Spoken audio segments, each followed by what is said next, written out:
What if I tell you that we will never see a Nathan Lyon again? Cricket as a game पूरी तरह evolve हो चुकी है। Traditional game play, approach और tactics अब हर एक फॉर्मेट से धीरे धीरे निकलते नजर आ रहे हैं। बैटिंग और पेस बॉलिंग में तो ये शिफ्ट सिर्फ अप्रोच में ही दिखता है, पर स्पिन बॉलिंग की जब बात आती है तब एक उसका फॉर्म ही ऑलमोस्ट खत्म होने पर है। नहीं समझे? अभी बता था भाई।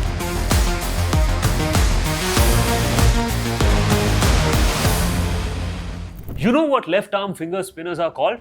Left arm orthodox bowlers. Orthodox मतलब ट्रेडिशनल, मेन स्ट्रीम। पर अगर आजकल का क्रिकेट देखें तो प्योर फिंगर स्पिनर्स गेम से निकलते जा रहे हैं। खेल रहे हैं तो मिचेल सैंटनर, रविंद्र जडेजा और अक्षर Patel, left arm Orthodox allrounders, या फिर वॉशिंगटन सुंदर और साइमन हार्मर जैसे ऑफ स्पिनर ऑलराउंडर्स। अगर इंडिया का करंट सिनेरियो देखें तो प्रेजेंट इंडियन टीम में एक भी प्योर फिंगर स्पिनर है ही नहीं। इंडियन टीम को तो छोड़ो, आईपीएल 2026 में भी सिर्फ फिंगर स्पिन डालने वाला कोई बॉलर नहीं है। Every finger spinner is a little bit of a batter.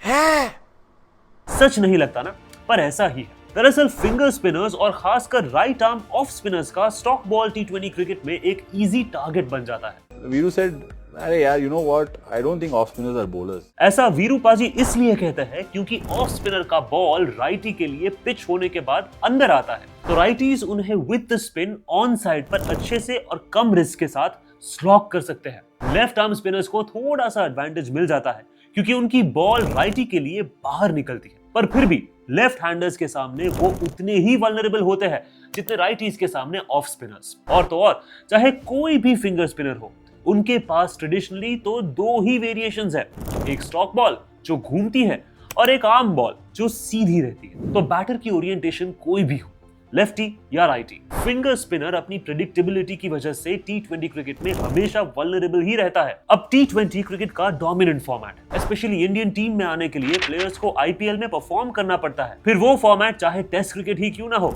ऐसे में कोई भी फिंगर स्पिनर अपनी बॉलिंग के साथ साथ अपनी बैटिंग को भी इंप्रूव करने को देखेगा ही। इसीलिए टेस्ट क्रिकेट में भी इंडिया में तो कोई भी प्रॉपर फिंगर स्पिनर है ही नहीं। सना कंट्रीज में आईपीएल नहीं होता तो उनके पास अपने अपने स्पेशलिस्ट टेस्ट फिंगर स्पिनर्स हैं, जैसे ऑस्ट्रेलिया के पास नेथन लायन, टॉड मर्फी और मैथ्यू कनमन, साउथ अफ्रीका के पास केशव महाराज, न्यूजीलैंड के पास एजाज पटेल और इंग्लैंड के पास जैक लीच और शोएब बशीर। पर इनमें से नेथन लायन और केशव महाराज के अलावा किसी भी स्पिनर की जगह टीम में फिक्स नहीं है। इसके अलावा ओडीआई क्रिकेट का डाउनफॉल भी फिंगर स्पिनर्स के डिक्लाइन में एक बड़ा रोल प्ले करता है। The reason is that finger spinners come in very handy in the middle overs in the ODIs. वो रन्स रोकने के साथ साथ इंपॉर्टेंट इंटरवल्स पर विकेट्स भी लेते रहते हैं। इसीलिए अगर आज से 8-10 साल पहले जब ओडीआई क्रिकेट ज्यादा खेला जाता था, तब फिंगर स्पिनर्स की वैल्यू थी और सभी टीम्स में एक आध प्रोमिनेंट फिंगर स्पिनर हमेशा रहा ही है। ओडीआईज में डिमांड इतनी होने के कारण कई टीम्स में प्योर फिंगर स्पिनर्स भी होते थे। अब ओडीआई फॉर्मेट ही कम खेला जा रहा है, तो टीम सिलेक्शन पर टी20 फॉर्मेट का असर पड़ता ही है और प्योर फिंगर स्पिनर्स